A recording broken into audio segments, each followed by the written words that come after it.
네, 안녕하세요. 주식은 역시 기리기리세 기리십니다. 안녕하세요, 여러분들. 자, 정말 힘들었던 한 주가 이렇게 끝나가고 있고 주말이 코앞입니다. 빠르게 보고 끝내보도록 하겠습니다. 같이 공부하시죠. 렛츠 기릿.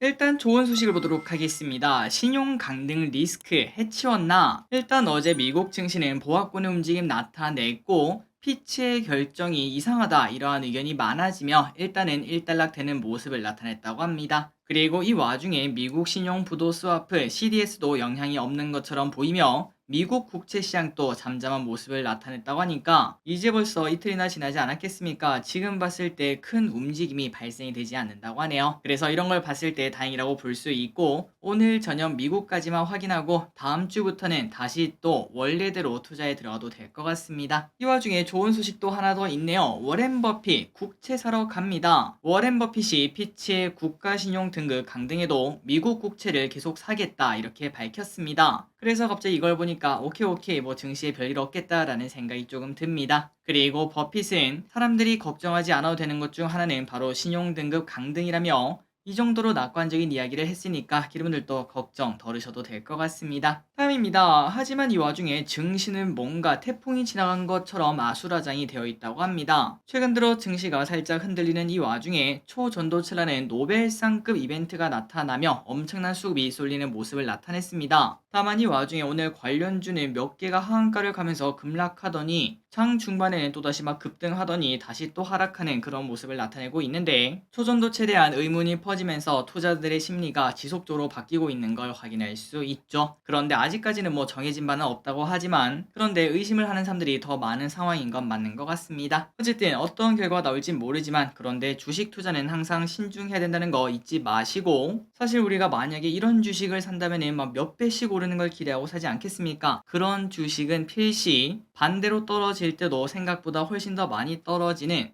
보시다시피 어제 상한가였는데 오늘은 하한가를 가는 그런 모습을 나타낼 수 있기 때문에 당연히 조심을 해야겠죠. 욕심은 화를 불러일으킨다는 거 잊지 마시기 바랍니다. 다음입니다. 반도체 시간이 온다. 삼성과 하이닉스의 지옥같은 시간이 끝나가고 있다고 합니다. 메모리 칩 재고가 정점을 찍은 것으로 보인다고 하는데요. 참고로 삼전은 이미 5월에 정점을 찍었다 이렇게 말한 바 있고 그리고 하이닉스는 2분기에 1분기보다 재고 일수가 감소한 걸 확인할 수 있습니다. 자, 다만 여기까지는 이미 주가에 많이 반영이 되어 있습니다. 최근 들어 삼전 올해 들어 20%나 상승했고 하이닉스는 무려 50%나 넘게 상승을 했는데 이제부터 중요한 거는 그 다음이겠죠. 회복을 넘어서 성장까지 갈 수 있을지가 중요하니까 지속적으로 우리가 공부를 하면서 어디까지 갈 수 있을지 그리고 또 4분기쯤 되면은 증시가 위험하지 않겠습니까? 그런 위험 신호는 언제 우리에게 오는지 그런 것들을 지속적으로 공부하면서 반도체에 대한 부분은 지속적으로 같이 공부하도록 하겠습니다. 다음입니다. 원유 감사는 계속되나 사우디는 유가 상승을 원한다. 이게 바로 요즘 시장에서 나오는 말이라고 하는데요. 그 이유는 사우디가 최근 유가 상승에도 불구하고 하루 100만 배럴의 감산 조치를 이어나갈 것 이렇게 말을 했다고 합니다. 그래서 앞으로 유가가 지속적으로 상승할 전망이 나오고 있는데 중요한 거는 결국 이 유가가 인플레를 유발할 수 있다. 이게 중요하겠죠. 그러면 결국 또 연말에 금리를 내리기는커녕 이상한 이야기가 나오면서 증시가 흔들릴 수 있습니다. 이 부분을 우리가 관심 있게 봐야겠네요. 다만 이 와중에 가장 좋은 거는 유가 상승 수혜주라고 볼 수 있겠죠. 요 친구들은 뭐가 있는지 그리고 투자할 만한지 그런 것들을 보시면 좋을 것 같습니다. 다음입니다. 중국이 오크라 평화회담에 참석한다.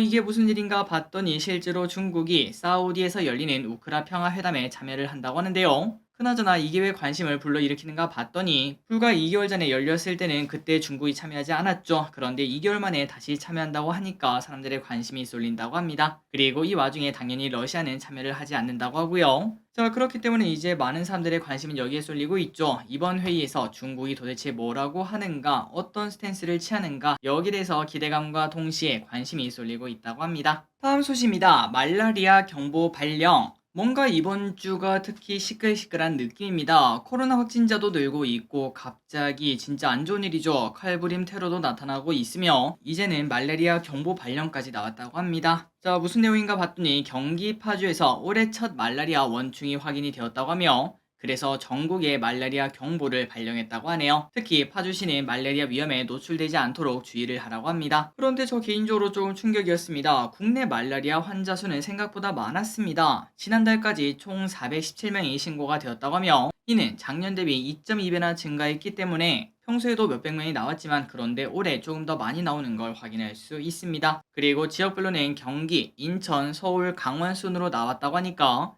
경기도에 사시는 기르분들은 말라리아 모기를 조금 조심하시는 것도 괜찮을 것 같습니다. 다음입니다. 바이오 액티브 ETF. 자, 이 친구는 우리가 관심 있게 볼 필요가 있을 것 같습니다. 우리가 최근 들어 공부했다시피 2차 전지가 조정을 받으면 그 돈이 바이오와 반도체로 넘어간다는 걸 많이 봤는데요. 물론 그게 실제로 그렇게 될지 모르겠지만 만약에 그렇게 생각한다면은 바이오도 반도체랑 마찬가지로 진짜 많아서 어디에 투자할지 모르지 않겠습니까? 그때는 당연히 ETF가 대안이 될 수 있을 것 같습니다. 자, 그래서 어떠한 ETF인가 봤더니 삼성 액티브 자산 운용에서 코액트 1호 상품을 출시했는데 그 이름은 코액트 바이오 헬스케어 액티브 ETF라고 합니다. 28개의 국내 제약바이오 기업을 6개 티어로 나뉘어 비중을 구성한 상품으로 항암제부터 피부 미용까지 다양한 기업이 포진해 되어 있다고 하네요. 특히 이번 ETF에서 포함된 종목들은 당연히 다른 것도 마찬가지겠지만 그래도 코액트 1호 종목이다 보니까 당연히 더 신경을 쓰지 않았겠나, 투자성을 검증받지 않았겠나 라는 이야기도 나온다고 합니다. 자, 그렇다면 이 안에 뭐가 들어있나? 유한양행, 삼성바이오로직스, SK바팜, 셀트리온 헬스케어, 알테오젠, JL케어 등등 이런 기업들이 있다고 하니까 참고해 보시고, 우리가 벌써 몇 개월 됐죠. 그때 반도체 공부할 때도 소부장 ETF를 공부하자는 말 말씀드렸는데 그 이후로 반도체가 또 좋은 흐름을 나타냈습니다. 과연 바이오도 좋은 흐름을 나타낼지, 그렇다면 이 액티브 ETF가 충분히 대안이 될 수 있을 것 같습니다. 다음입니다. 현대기아차 리콜. 현대기아차가 미국에서 신차 9.1만 대를 리콜한다고 합니다. 이유가 뭔가 봤더니 오일 펌프 전동 제어기에 손상된 부품이 포함되어 과열을 일으키고 화재가 발생할 수 있다고 하네요. 자, 그래서 이렇게 또 안 좋은 소식이 나왔는데 오늘 주가는 다행히도 오르는 모습 나타내고 있습니다. 다음입니다. 오늘 이 소식이 잠시 뜨거웠습니다. 네이버 웹툰 출격 준비. 네이버가 이번 컨퍼런스 콜에서 네이버 웹툰의 내년 상장을 추진하겠다 이렇게 밝혔습니다. 최근 네이버 웹툰은 투자 자본 대비 수익이 좋은 분야와 좋지 않은 분야를 나눠 투자를 단행해 구조적 변화를 이뤘다고 하며, 그리고 지금까지는 광고가 소극적이었는데 그런데 앞으로 조금 광고를 늘리면은 당연히 실적이 엄청나게 뛰는 그런 모습을 나타내지 않겠습니까?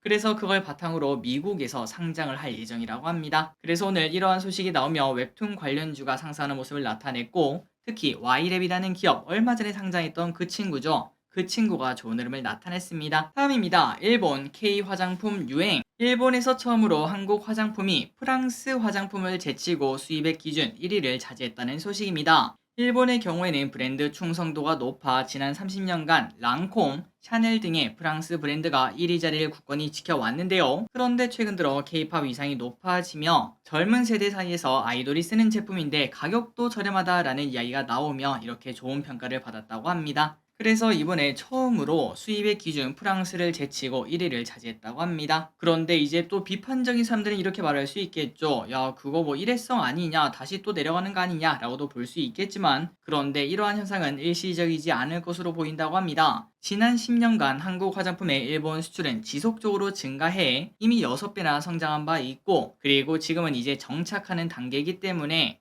이 1등을 지속적으로 지킬 가능성도 나오고 있다고 하네요.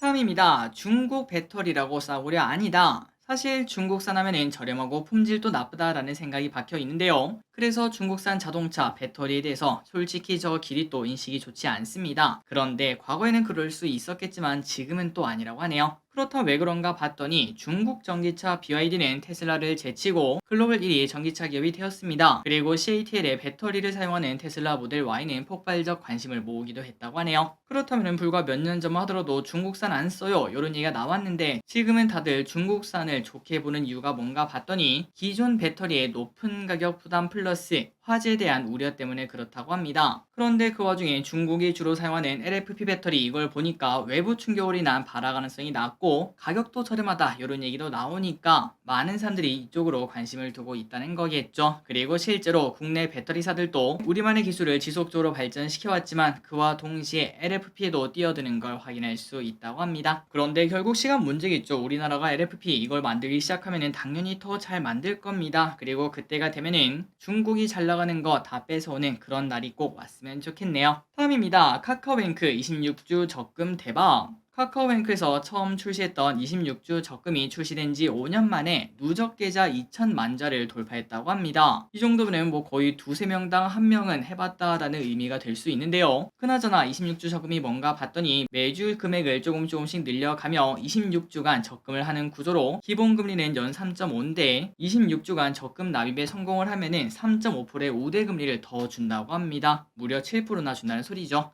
그래서 이런 것들 때문에 많은 사람들의 관심을 받았고 실제로 제 주위에도 많이 하고 있습니다. 그리고 올해만 하더라도 새로 개설된 계좌가 380만 자로 인기를 끌고 있다고 합니다. 자, 카카오뱅크 최근 들어 좋은 흐름을 나타낸 바 있는데 지속적인 상승이 나올 수 있을지 보도록 할게요. 다음입니다. 뜨거운 바다. 지속적인 폭염으로 바다의 수온도 평소보다 5도나 높아졌다고 합니다. 이러다가 물고기 죽는 거 아닌가라는 걱정이 되죠. 그리고 또한 6호 태풍 카눈의 접근으로 냉수대의 소멸 가능성도 높아졌다고 하며 이게 소멸되면 수온이 더 상승할 수 있다고 합니다. 그런데 바다만 뜨거운 게 아닙니다. 연일 지속된 폭염으로 한강 상류인 소양강 댐에 녹조 현상이 발생했는데 이는 1973년 그때 댐 건설한 이후 처음 있는 일이라고 하니까 더워도 너무 덥다라는 게 진짜인 걸 확인할 수 있네요. 다음입니다. 모건 스탠리가 JRP를 샀다. 모건 스탠리의 자산 운용사 중 하나는 지난달 JRP 엔터 1.4만 주를 또 장내 매수하면서 총 178만 7,400주를 확보했다고 공시를 했습니다. 그래서 보유 비율이 5%가 넘어가면서 공시가 나왔고 JRP 자사주를 제외하면 박진영 다음으로 가장 많은 비율이라고 하네요. 그렇다면 투자 목적이 뭔가? 당연히 주가 상승이겠죠. 그리고 모건 스탠리도 단순 투자다 이렇게 밝혔으며 엔터주의 기대감을 보여준다고 볼 수 있습니다. 다만 이 와중에 안 좋은 소식이 하나 있긴 했는데 하지만 하이브의 주가를 보니까 뭐 큰 상관은 없는 것 같네요. 엔터사 기업 팔기 조사 소식. 공정위에서 엔터 3사와 하이브 큐브 엔터를 포함한 5개사에 대해 기업 팔기 의혹을 조사하고 있다고 합니다. 그렇다면 도대체 뭘 기업 팔았나 봤더니 일단 기업 팔기가 뭐죠? 맞습니다. 이거 사려면은 이것도 같이 사야 돼요. 이렇게 뭐 말을 하는 소비자 입장에서는 좀 억울한 그런 거라고 볼 수 있겠죠. 그런데 보통 아이돌 앨범에서 랜덤으로 포토카드가 들어있는데 내가 원하는 포토카드를 원하기 위해서 여러 장 구매하거나 또는 팬사인회에 당첨되기 위해서 많은 앨범을 사는 거 이것 또한 끼워 팔기 아니냐 이런 얘기가 나온다고 합니다. 그래서 공정위는 여기에 대해서 조사를 시작했고 경쟁을 제한했는지 구입을 강제했는지 이런 부분을 확인해서 끼워 팔기인지 아닌지 파악을 할 예정이라고 합니다.